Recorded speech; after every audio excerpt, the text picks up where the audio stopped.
Yeah.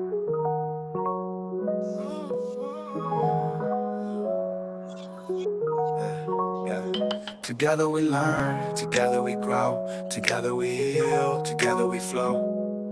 Be cool, every teacher, every school.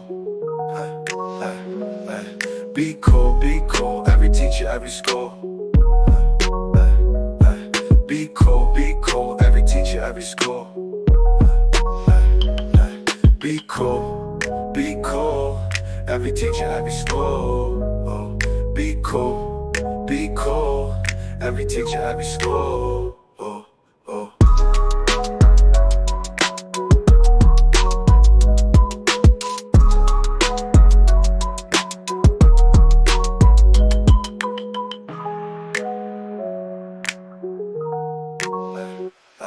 Be cool, every teacher, every school.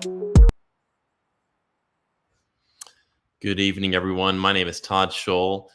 I'm the lead learner at the SCEA Center for Educator Wellness and Learning. We call ourselves COOL, and you can find more about our mission to improve the inner and outer lives of educators right here at cool.us. And we have all kinds of amazing resources for public school educators, but really anybody is welcome to check out what we have to offer. Everything from wellness resources, like what you're going to see tonight about mindfulness retreats. We have workshops on trauma-informed practices. We have information on nutrition. We have a yoga teacher who teaches every week. We have also an amazing program led by Dr. Marcella Weinsnyder. It is our Cool Induction Institute, and she and some of her colleagues do free Cool coaching, but they also do professional learning for certain districts in South Carolina for their induction teachers. And so we have a whole array of programs and services. If you're interested in free professional learning at your public school or district in South Carolina, just go to the Cool website, cool.us, and there's a link there. You can request free professional learning. We'll set that up, the time, the date, and the content with you and tailor it to your school or your district's needs. And that is a free service. You do not have to be a member of the SCEA to be a part of Cool. But we are sponsored by the National Education Association and the South Carolina Education Association. And if you are interested in joining, now is a great time to join, to become a part of the movement to create the kind of schools that all students and educators deserve. And you can join right here on this link, jointhescea.org. You can also go to the scea.org to learn more about our association and all the things we have to offer. So tonight's show is going to feature an incredible guest, a very inspirational guest. She was the keynote speaker at our Educator Health and Wellness Day that we held this last July with Columbia College and sponsored by Circle of Rest. That's Veronica Primus's group. And she talked about how mindfulness changed her life and the work that she's doing in mindfulness with students. And it was a very inspirational speech. And I think everybody there was just really it was a very emotional and powerful speech. So I wanted to have her on tonight to talk about mindfulness. Many of you know that mindfulness is probably the thing I'm most passionate about when it comes to education and really my own personal life, other than my kids and my family. Friends, but mindfulness has been a powerful thing in my life, something that I discovered as I was going through therapy, and it's been a very, very supportive thing. And so about 8 years ago, Jelena Popovich and I created the first mindfulness retreats for educators in South Carolina that was held at Newberry College, and we've been holding those retreats since then. And through the grant from NEA, the GPS grant, we've been able to fund a very affordable retreats for educators. And we're about ready to release the information on the 2025 mindfulness or wellness retreats for educators. They will be held this summer. We know we're going to hold one in June and probably one in July. And when we come back from the holidays, we should have more concrete information to share with you about those retreats. If you're interested, you can go to the Cool website, again, cool.us. and then just put /retreat, or you can look for the navigation tab up at the top for retreat and learn more about the model that Yelena and I have created for mindfulness retreats. They're secular. They're 3 days and 2 nights. Held at Indigo Retreat Center in Old Fort, North Carolina, which is recovering from Helene. But we were told that they should have all of the recovery efforts completed by March. So plenty of time for us to be ready for our retreats coming up this summer.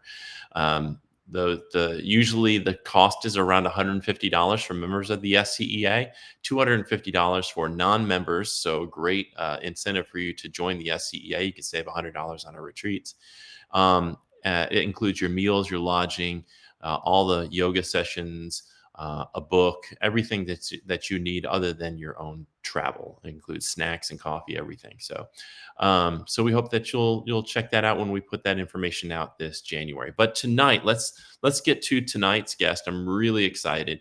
Jalisa is a passionate and dedicated early childhood educator. She has 18 years of experience in the early childhood education field.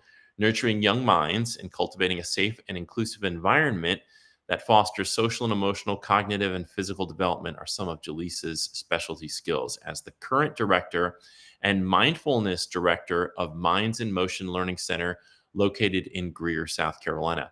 Jalisa was born and raised in Boston, where she graduated from Social Justice Academy in Hyde Park, Massachusetts. She later went on to study early childhood development and administration at Greenville Technical College and mindfulness with Mindful Schools. Jalisa has over 3 years of experience practicing and embodying mindfulness in the classroom and her personal life through breath work, mindful movement, yoga, meditation, and teaching kindness for oneself and others. So, without further ado, let's welcome Jalisa White. How are you tonight, Jalisa? I'm good. How are you? I'm great. And I told you earlier, but I'm going to tell you again, I love the earrings and the hat. Thanks. Yeah, thank you for showing up tonight. And I just want to say again, thank you for what you did for our Educator Health and Wellness Day. It was such a wonderful keynote, one of my favorite keynotes. Let's just start off with telling folks, I mean, I shared your bio. Is there anything else that you'd like folks to know about you before we kind of dig deep into our conversation tonight? I'm a mom of 3.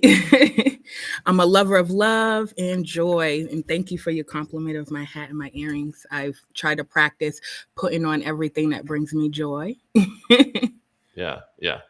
So let's talk about this story that you shared. I thought it was really, I mean, obviously most of the people watching didn't hear that story, but in any way you want to tell it, maybe talk about your story about like our tonight's topic, which is how mindfulness changed your life.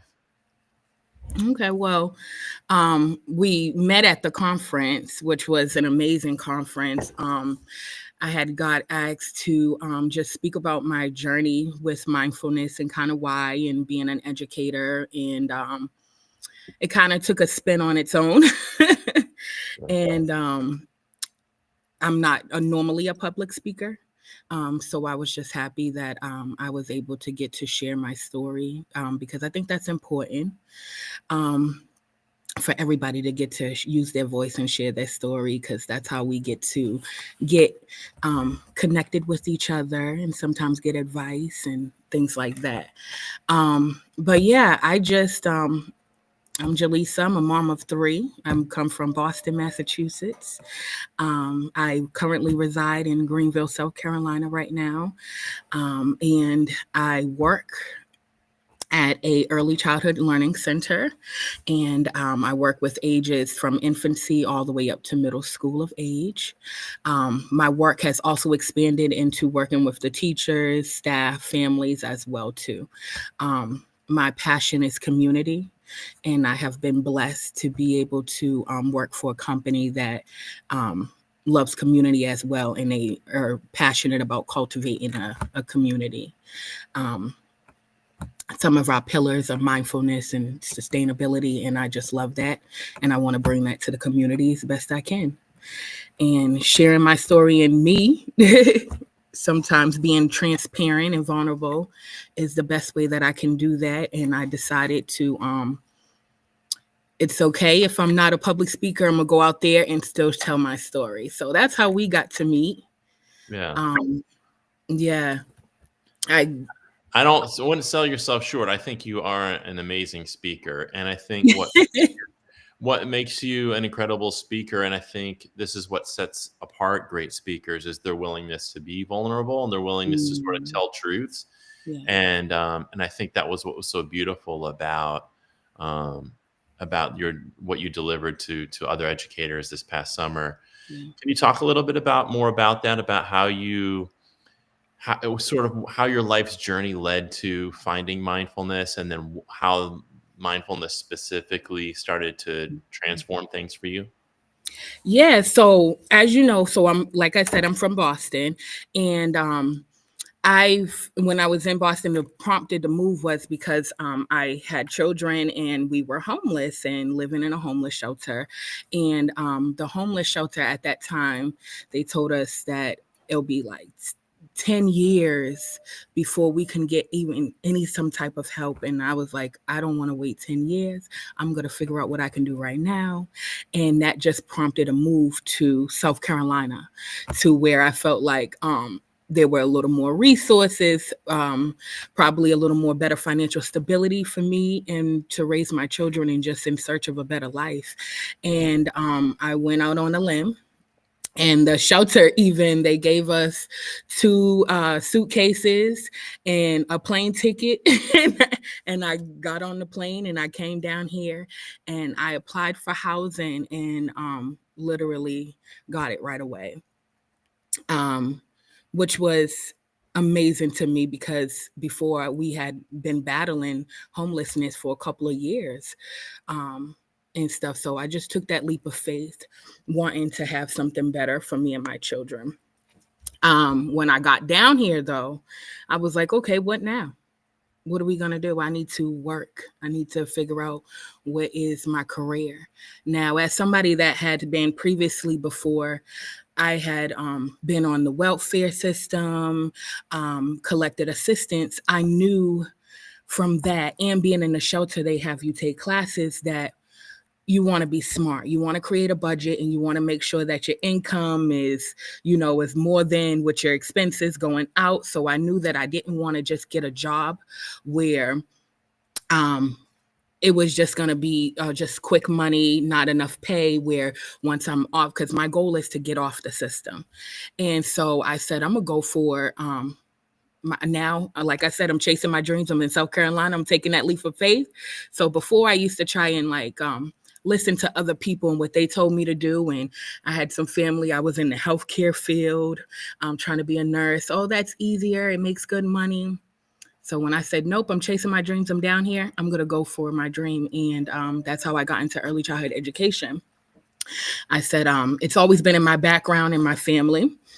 And I decided, I said, you know what? I'm not going to listen to nobody and I'm going to do what I want to do. And I'm going to go into early childhood education. So I started applying for jobs. And lo and behold, I landed at the company that I happen to be at now. I had applied to be their K2 teacher because that was my specialty before. Working with 2-year-olds, I just love that age group. They're at the perfect age where they're still young and they're exploring and they're not yet too older. So I love 2-year-olds. So I applied for there at Minds in Motion Academy. And that's kind of where the mindfulness really took place, hearing that word mindfulness. I remember us having a staff meeting, and the owners had brought in this lady before we got started with our meeting. We were to sit down, we got in a circle, and we were gonna breathe. And she had this sound bowl. And I remember me and my co-teacher who was in the room at the time, we were like, what in the world is going on here? Because neither one of us were from South Carolina. Then we're like, they're having us practice mindfulness. And this lady pulled out a bowl, we're sitting in a circle, what's going on? Yeah. And that moment, I had to do was just be still for like 2 minutes. And that sitting and being still, and with that sound, I don't know what happened. My body just began to cry. I just started crying. Yeah. At a staff meeting, I'm at work trying to be professional. Yeah. And here I am just crying down. I think it was that moment of stillness Yeah. where I was able to, now, mind you, here it is. I came from the shelter. I went to um, having an apartment, trying to get self stabilized. And so I've been going and going and trying to work. And here I am, I'm on a goal. I'm in a mission because now I'm in survival mode because I'm in the midst of the struggle and I'm trying to get to the next level. And I think that was probably my first moment really like sitting still. And the lady said I had to focus on myself and what I was feeling and to take note of that.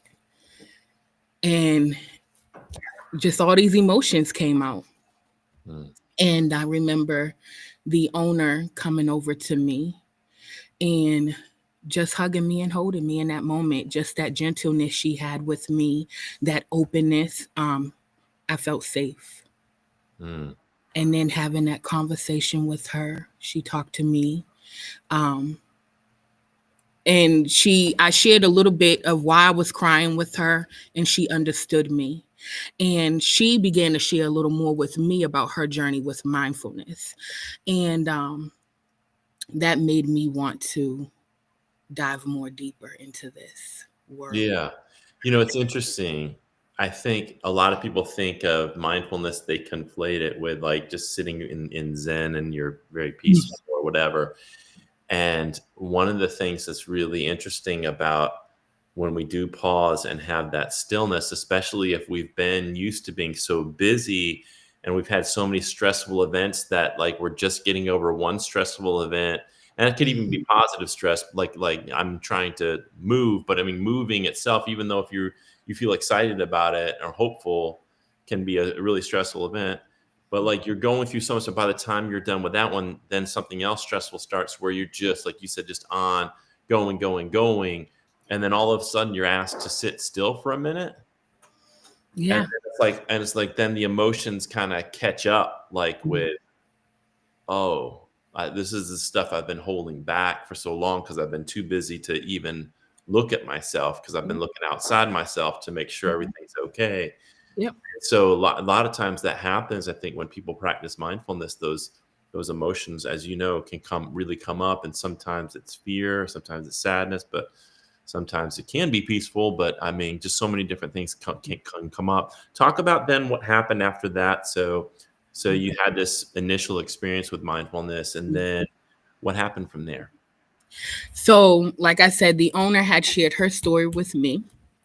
And so it was that first story being shared with me and her testimony that was able to, and me seeing her telling me where she came from and seeing where she's at now, and just this beautiful soul in front of me who walks the walk and talks the talk. I was just like, I need that. I need that. I have been, you ever feel like sometimes you've been running around in circles, Mm. or on that hamster wheel of life, and you're just like, I have tried it this way, I have tried it that way. Now let me try it this way. And that way, the way that I was going to try was, let me help Jalisa. Yeah. Jalisa can't be a mom. Jalisa can't be a friend, a sister, a teacher. She can't be anything until she starts to heal those things within herself. But Mm. Jalisa first has to sit down and take note and be in the present moment and even asking herself these questions. It's little as down to, I realized something I realized about myself. I don't really like Pepsi, but I have drunk Pepsi, Coca-Cola, soda, and I'm like, oh, it really actually tastes kind of weird, different. I don't like it. And that's okay. I learned things about myself that I don't like to eat. I learned things about myself that, this makes me feel uncomfortable, or this choice is not a good choice for me because this is how I'm feeling in this moment. Or wow, I realized, or even when I sat down, you know what? I didn't even feed myself today. Mm. So me just stopping, because mindfulness is all about just being in the present moment, Right. just being in the present moment. And I like to take self inventory in that moment. And once you in that moment, you can ask yourself these questions, kind of sit down and really figure out how you were feeling. Right. So I had to start there first so then I can start making the correct choices for my life. Because, yeah, I was getting somewhere, but I was still tired. I was still exhausted. I was still sad, feeling depressed, Mm-hmm. Battling, still battling the darkness. And I wasn't understanding why I Right. was all this was happening. I was doing everything from, even, going to church, trying to do everything with family. Nothing was really sticking and working until I started to be mindful, practice mindfulness, and for my personal self. And then that's when things just started to open up.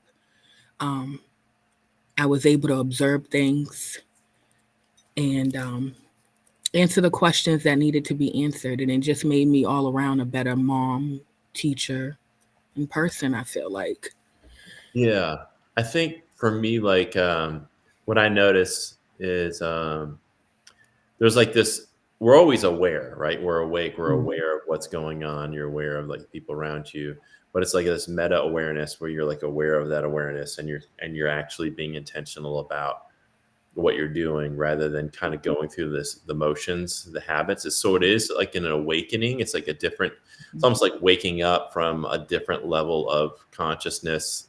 Like instead of just being running around with the same old habits and patterns and just being driven by the fears and the anxieties that we have, it's like you're stepping back, like you're talking about, and developing an awareness of like, what am I doing here?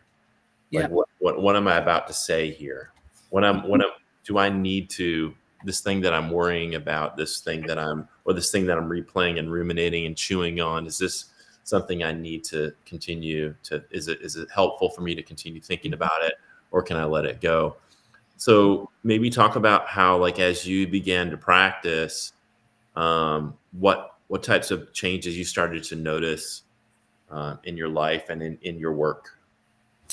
Um, one of my biggest changes is how I show up in the world, and two, um, how I react to other people, and my connections with other people.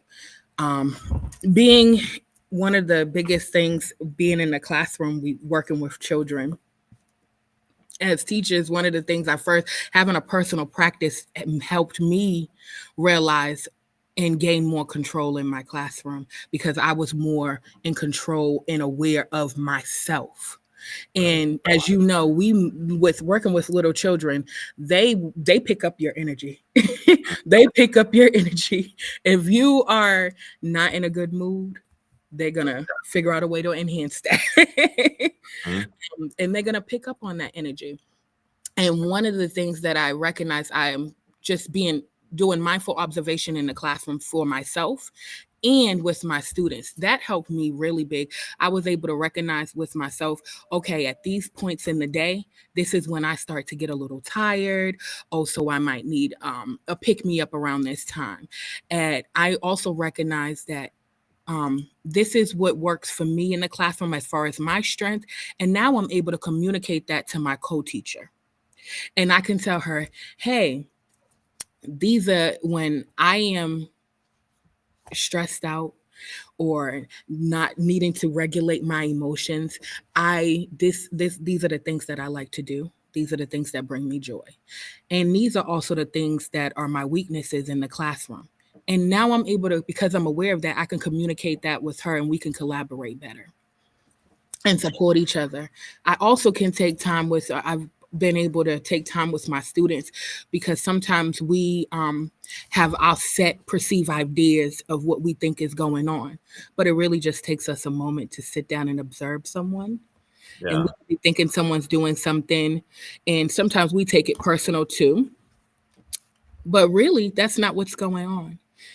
We can be thinking that a child, like example, a child could be crying and you're like, what's going on? And they're not explaining it to you, what's going on, what's going on. But if I take a moment and I just try and watch, I might realize, oh, he has a rock or some mulch in his shoe. Even though he can't express that to me, because some 1-year-olds and toddlers are not going to express that to you, but I'm going to see them moving and stuff. Just take a moment instead of saying, what's wrong? What's wrong? Yeah. What's going on here? Yeah. So I love what you said about, I think people underestimate like what you're bringing into the classroom, how your energy impacts the classroom. And it's not to say, I think sometimes people misconstrue when you talk about that, like, okay, the entire culture is on you and it's like, it's your fault if the culture is bad and it's, but it's like, I do see how when I'm practicing regularly, just how I'm interacting with people. And it's like, it's not even anything. Sometimes I'm not even conscious of it till like later on. And I think, wait, I was way more patient today. I didn't get nearly as upset over traffic and the other little things that might just agitate me. Like I'm just kind of rolled with the day. And it felt like it was flowing better, even though it wasn't really qualitatively much different. It's just how I went through it was different. My question to you is, so you're the mindfulness director at this school. As you see mindfulness, I would love to see a mindfulness director at every school. How has mindfulness impacted the school-wide culture at your school? First, the main thing I would honestly say is employment. We working in childcare, and as teachers, we went through just even recently not having a lot of teachers. A lot of people don't want to be teachers no more nowadays. And so you are seeing a lot of high turnover rates in childcare and at the school system as well.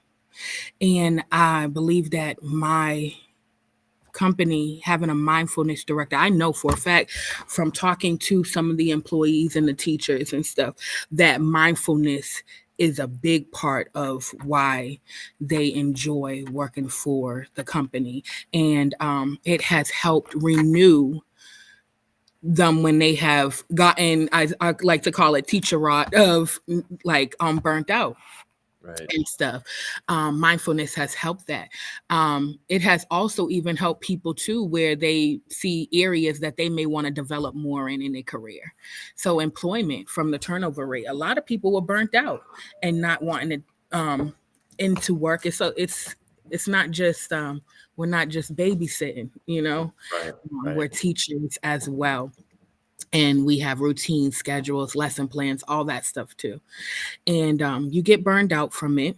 And I think that when we added mindfulness and that support for the teachers, of course, it's invitational, so it's optional. But when we added that support and we added where we have our teachers where they're able to come out and take a 15-minute break and go and practice mindfulness with the mindfulness director.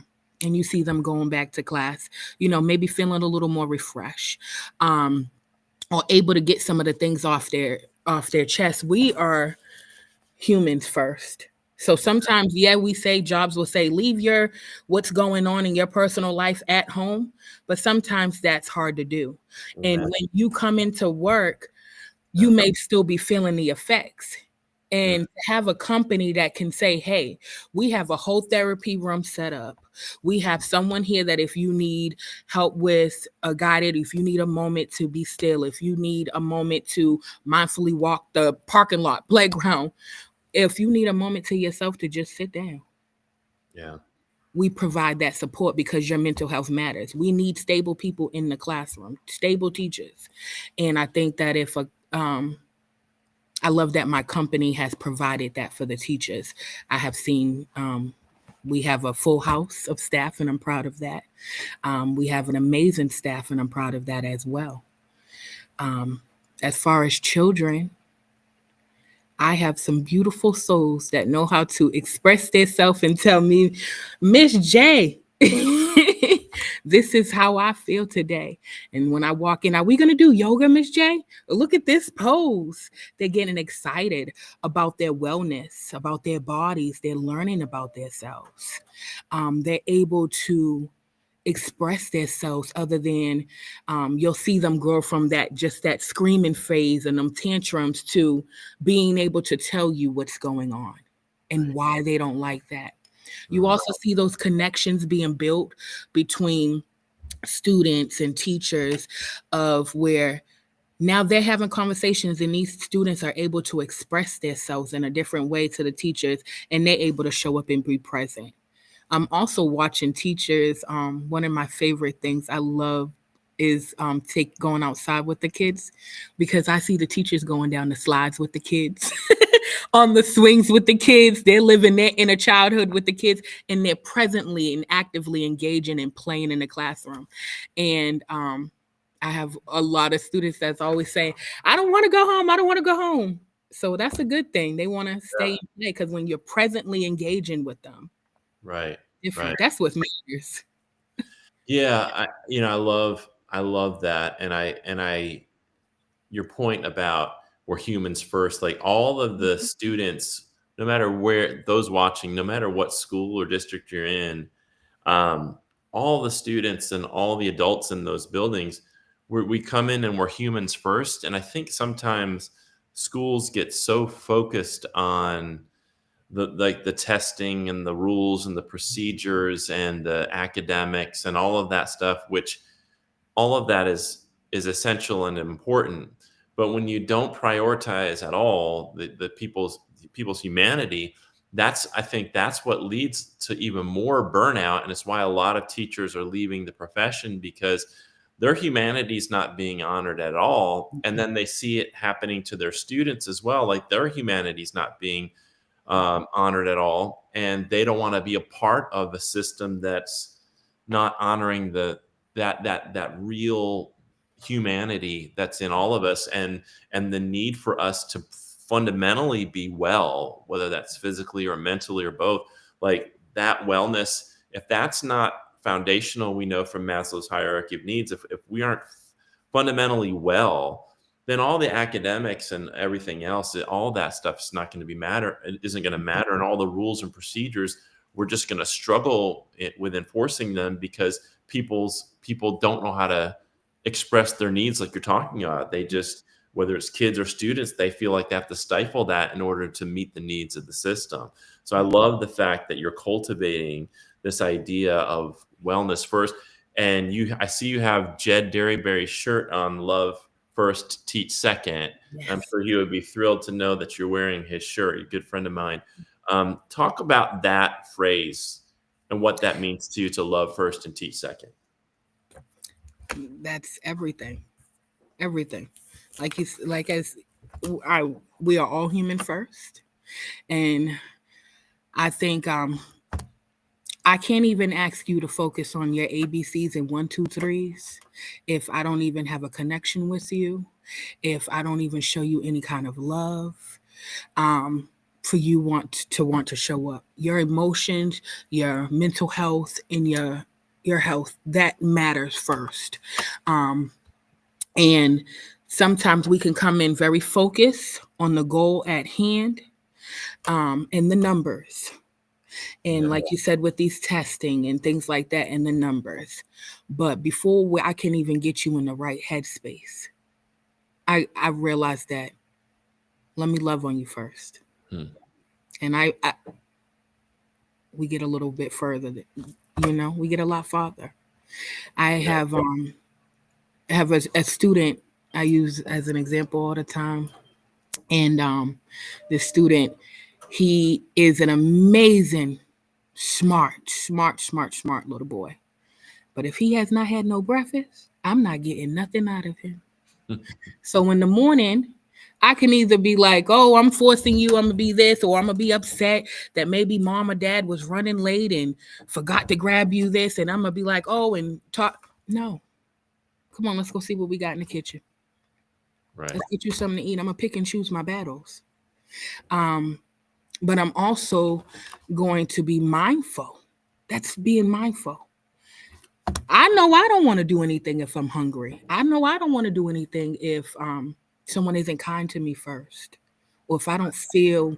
Always want to show my best, and show up and be my best when I feel loved, and I feel like no matter what, my duty here on this earth is to show you love first, and show you and teach you about love first, and all that other stuff will come.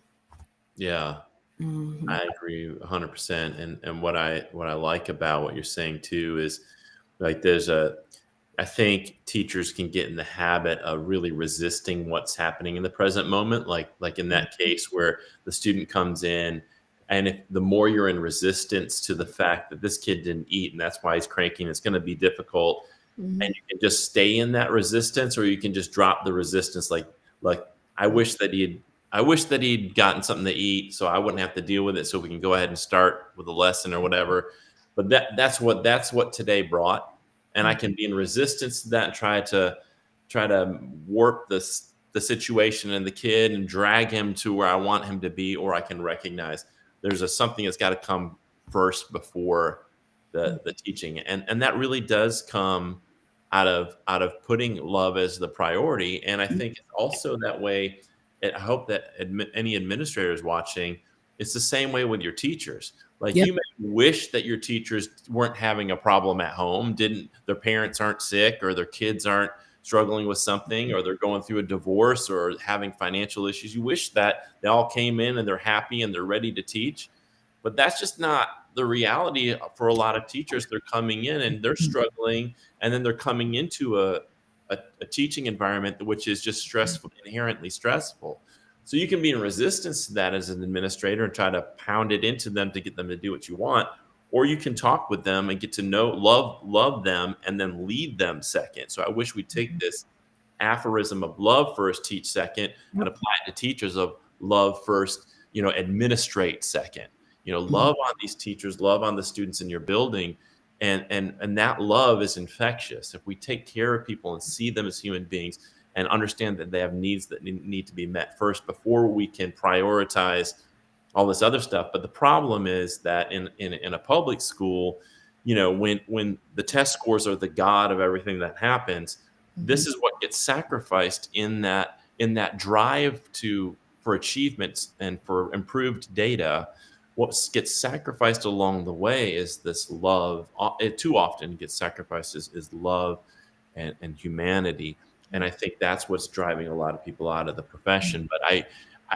But we are fortunate in South Carolina and really across the country that we have amazing human beings, even within that crappy system, still going in and loving on students, even if they're not receiving the love that and the treatment that they deserve. They're giving that to students, and so I really appreciate what you're saying, what you're doing at schools, like a model for how a lot of schools should think about how they approach their colleagues and their students. As you look forward, um, in your role as the mindfulness director, what are some things that you're implementing this year, or some things that you hope to implement moving forward? Um, my main goal in move next year is to get the knowledge out there, get the word out there, get mindfulness out there. A lot of people also to debunk what it is and what it isn't. A lot of people have this idea, and sometimes they're a little far off. A lot of people think it's a lot of work. And it's not. And to continue to model that, and to bring that to my community, and bring it to the communities that I came from. Bring it back to the shelters, bring it back to the income based complexes, bring it back to the Title I schools with a lot of the income based students are going to, bring it back to the trenches, and to help everybody say, understand what it is and what this tool is and how they can use it. I plan on doing that with community workshops. You can catch me every third Saturday here at my building. practicing mindfulness with the families and extended people of the community of Greer, South Carolina. Um, I'm also opening up clubs, and I always, anything that I do, I want to give my students a voice. And so the next year, I'm going to be really showcasing my mindfulness leaders and letting them take over the world. That's great. Um, these are students that we've had in our program from 3 years old, from 2 years old. They were, and now they're in elementary school. And um, I have teachers that tell me, "Oh, your student taught me how to take five and taught the class how to take five, or they showed the class this." And I said, "Yep, they have a voice, and I'm gonna get them out there." So that's my goal. Is for you'll see my mindfulness leaders coming to you next, the children. That's great. One of the things I've been thinking about as you've been talking is I can sort of feel this joy coming from you, and like you talked about, like I want to wear the things that bring me joy, and I've been thinking a lot lately about how I really think joy is sort of this natural state that we have, but we just, as we develop as children into adulthood, we kind of layer over that joy and peace with all these things, like all of our responsibilities, but also all of our fears about not belonging, or just feeling unsafe, or maybe feeling rejected by the world, or whatever trauma we might experience. And then it's almost like we unlearn how to access that joy. And what I am hearing from you is like this need for all people, not just a certain race of people or people in a certain uh, uh, social status or economic group or nationality or whatever, resourced people. Like Everybody. everybody needs to learn how to reconnect with that joy. And that doesn't mean that we're denying the very real systemic issues. I know you have a social justice background.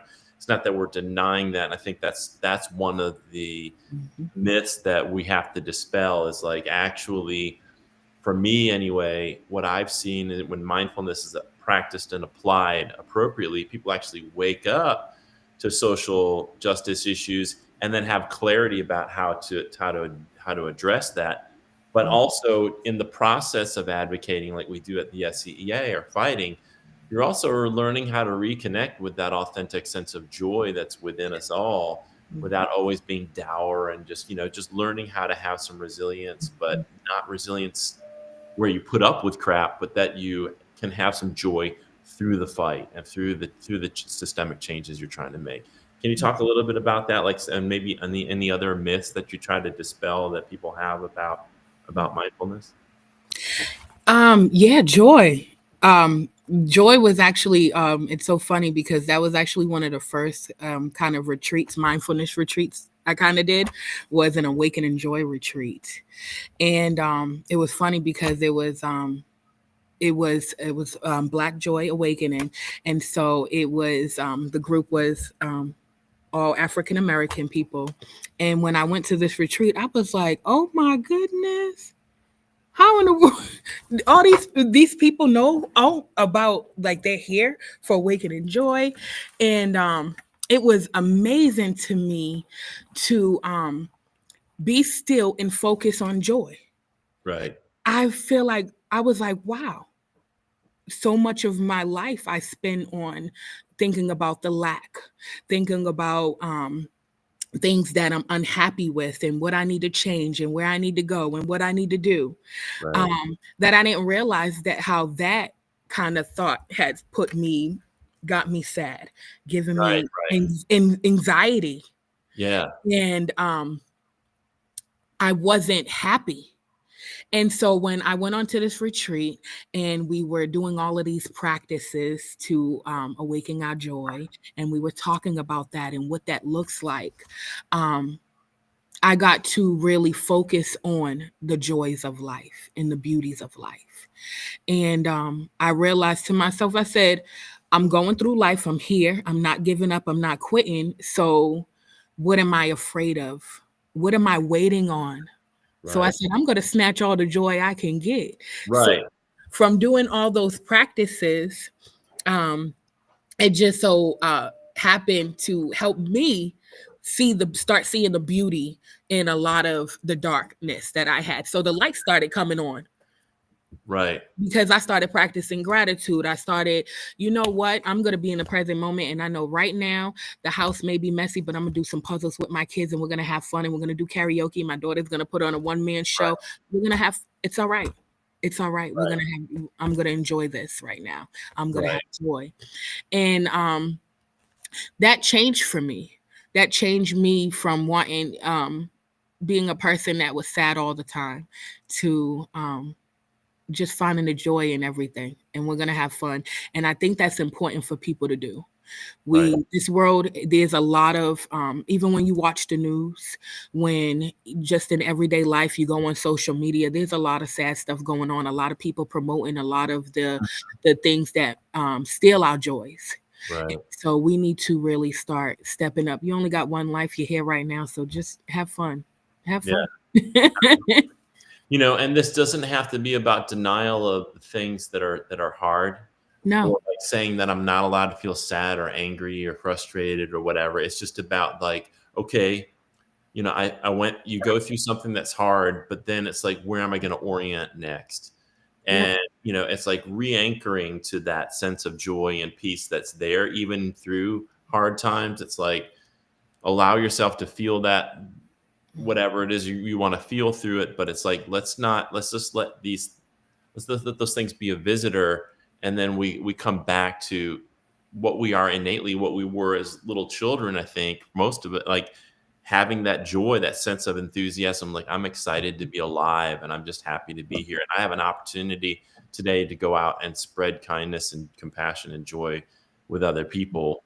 And I think mindfulness is such a powerful tool to set us up for that, because it gets us really to stop and look at the negative patterns that we can get into, the self-pity and the just like the always orienting towards our problems and our worries and concerns and everything, and kind of reorient to, let me just slow down, let me reconnect with what's underneath all of that, what's underneath all those layers, and then let's teach young people how to do that. Like that's what I love about your work. It's like you saw how beneficial it is to you, and then helping not only the students and your colleagues, but bringing in parents and community members, because, you know, if these kids can go home and they're learning it and it's being reinforced at home and it's reinforced at school, then here's the thing that I always tell educators. It's like, okay, so let's say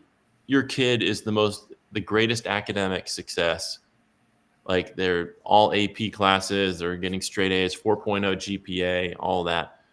They're not joyful, and they're not at peace, and they're constantly feeling anxious and sad. It's like, wouldn't you rather it be the opposite, that your kid actually feels grounded and joyful and peaceful, and maybe they have a C average? I mean, I would, for all of my children, I would much rather trade in academic success for mental, physical wellness if it's a choice. So let's prioritize those things first.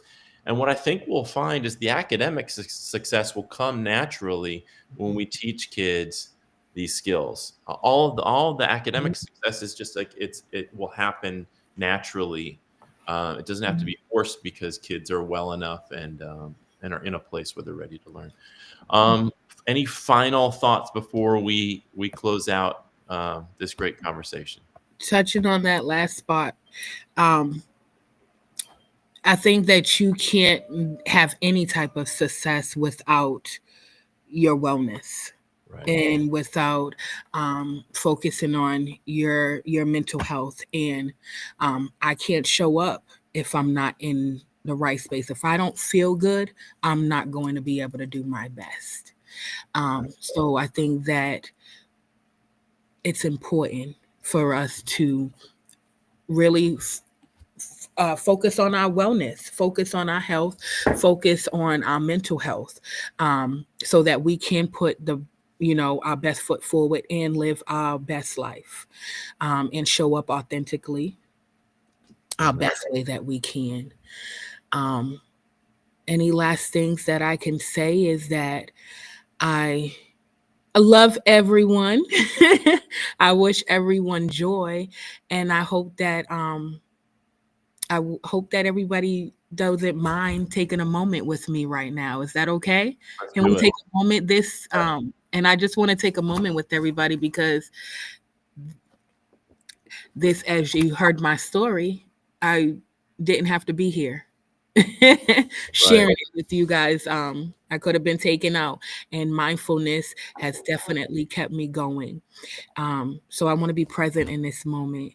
Okay. And I would love for everybody to just take a moment, and we're going to just breathe in and out.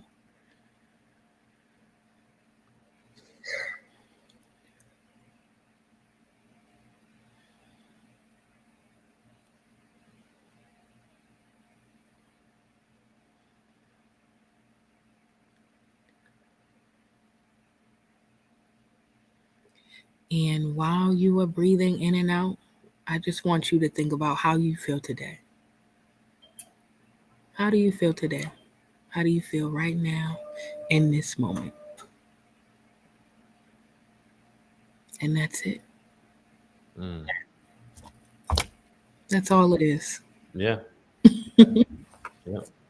Thank you so much, Jalisa. It was great. Thanks again for your speech this summer and for showing up tonight and for all the work that you're doing. It's beautiful, love filled work. And I know everybody is blessed. All your colleagues and your students and community members are blessed to have you there. Is there anybody you want to shout out before we sign off? Yes, I want to shout out my owners, Melissa and Darwin Eubanks of Minds in Motion Academy. And I want to shout out all my amazing teachers and the amazing director, Miss Amy Kennedy, Erica Unger. I want to shout you guys out, all the teachers and the students and families of Minds in Motion Academy. I love you guys. All my family in Boston and South Carolina and all over the world. Everybody, I want to shout you out and know that you are loved. Thank you. Thank you, Jalisa. Appreciate your time. We'll Thank be in touch. All right. you. Take care. All right, everybody. That's Jalisa White talking about mindfulness. Really powerful. If you're just tuning in, highly recommend going back to the beginning and checking out the entire live stream. Really, really wonderful stuff. If you are interested in learning more about mindfulness, we will be announcing our retreats for this summer. These are going to be open to any public school employee in South Carolina. We're going to hold one in June and probably one in July. The dates for that will be on the Cool website, probably sometime in January. So when we come back from break, hopefully by about the middle part of January, we will have our information on that, including registration, so that you can come and learn more about mindfulness. And we hope to have some more mindfulness resources on the Cool website. So you just go to cool.us or cool.us and learn more. I also want to give a big shout out to our sponsors, which is the SCEA and NEA. If you're interested in joining, you can go to jointhescea.org, or you can text the word join to 48744. We would love to have you as part in our movement to create the kind of schools that Jalisa and I were talking about. If you're interested in a documentary about some of the stuff we talked about rehumanizing school, you can go to cool.us/rehumanizing school. Created a documentary that kind of goes in depth into these topics about the importance of treating human beings as human beings first, rather than as teachers and students. We would love your feedback on that. Coming up, we have a couple of things. One that you definitely need to know about: all induction teachers can get free online one-to-one support from one of our cool coaches. Angie, Stephanie, and Marcella are on every Tuesday and Thursday from 6 to 8 o'clock. It's free. It's online. Just go to cool.us/coaching. Also, if you'd missed it, there's another episode of Cool Books. It's now on the Cool website. Cassie Owens Moore did a new video on diverse holiday books. If you missed Pete, we're releasing that this week, a new video on saying no to scripted lessons. I love this video. Please, when you see stuff like this, like it, share it, comment. And coming up, we just announced this today, January 8th, we are going to have a conversation with a history teacher from River Bluff High School in South Carolina.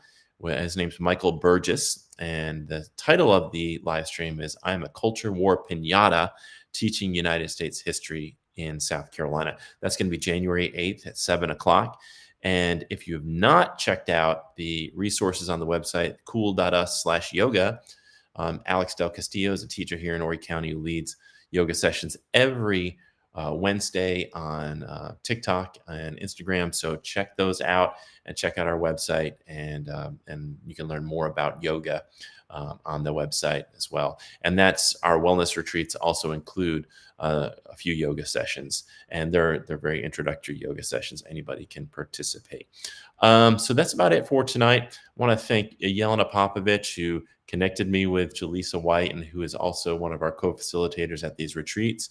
Again, want to thank Jalisa White for showing up tonight and her amazing story. And thank you. This will be the last live stream until the new year. As we close out 2024, I just want to say thank you. Thanks to everybody who has supported our mission at Cool to improve the inner and outer lives of educators. I want to thank all of my colleagues at the SCEA, Dr. Marcella Weinsnyder at Cool. I want to thank our executive director, Tom Hudson, our president, Sherry East, all the folks at NEA, everybody who has been supporting the work that we do at Cool. And thank you for tuning in. For all the people who are coming to our retreats and workshops and showing up to our live streams. It's been a really great year, and we look forward to expanding what we're doing and making what we do more effective in 2025. And I hope that you and your families celebrate the holidays and have some wonderful, create some joy and peace in your world as we celebrate these holidays and come together with our families and our friends. And I hope that all of you educators out there who are about to go on break have a really relaxing break. Please don't try to do too much. Do less. My motto is do less and do more that's meaningful.